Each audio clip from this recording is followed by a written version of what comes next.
What is the Water District doing to improve our water quality long term? So that's an excellent question. We're standing here at the Maple Springs Corrosion Control Facility. We built this facility in 1995, and we treat all the water from the Maple Springs well field. The reason why we treat it is because the well field has acidic water, so we add some lime to raise the pH to neutral, and we also add some chlorine to disinfect the water. Kirsten is going to talk a little bit more about the aquifer and where that water comes from. Thanks, Andy.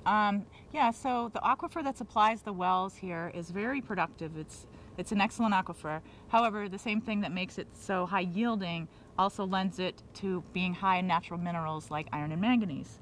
And those minerals can increase over time, which is what's happening at some of the older wells here. And that can cause some occasional discoloration in the water. And Wareham has been putting in some shorter term solutions to address that and make it less noticeable. But it can still be a problem.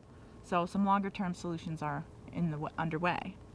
That's right. And in the short term, what the district has been actively doing is we try to use the wells that have the less amount of minerals in them.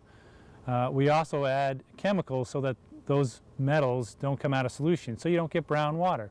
And for the longer term solution, Kleinfelder is currently working with Wareham Water, designing a more sophisticated water treatment or purification plant that's going to be able to remove those minerals. That is really the only long-term solution to actually physically filter them out of the water supply.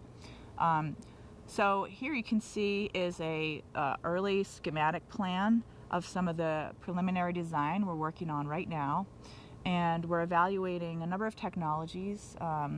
We also are looking at ways to help improve the taste of the water, potentially ways to reduce chlorine and that chlorine taste.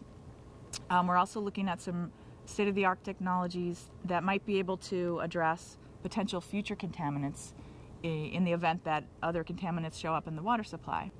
We're also looking at renewable energy technologies. We're looking at wind and solar because, you know, the cost of a plant can be significant and we want to be able to reduce the energy use of the plant.